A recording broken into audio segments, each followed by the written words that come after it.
नमस्कार दर्शक बंधु एवं ओडिशा रे आसला बड़ खबर। सीएम किसान योजनार शुभारंभ कले मुख्यमंत्री मोहन चरण माझी। संपूर्ण खबर देखिबा। मुख्यमंत्री मोहन चरण माझी बहु प्रतीक्षित सीएम किसान योजनार शुभारंभ करिसेंती। संबलपुर स्थित तपस्विनी प्रेक्षालय रे आयोजित एक स्वतंत्र कार्यक्रम रे यार शुभारंभ करा जायछि।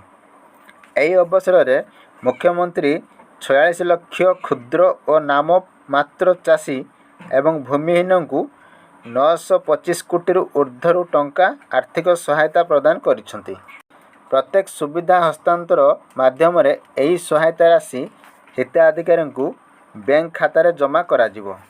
मुख्यमंत्री एही अवसर रे सीएम किसान पोर्टाल सह कृषक ओडिशा यूनिफाइड पोर्टाल रे मध्य उन्मोचन करिसेंती। एही पोर्टाल अधीन रे सीएम किसान और पीएम किसान योजनार नुआ हिताधिकारी को नाम पंजीकरण करा जाई पारिबो। या छड़ा आगामी 2 मास पर्यंत समस्त योग्य हिताधिकारी को शामिल करा जाई पारिबो। पीएम किसान योजनार स्वतंत्र अभियान आरंभ हेबो।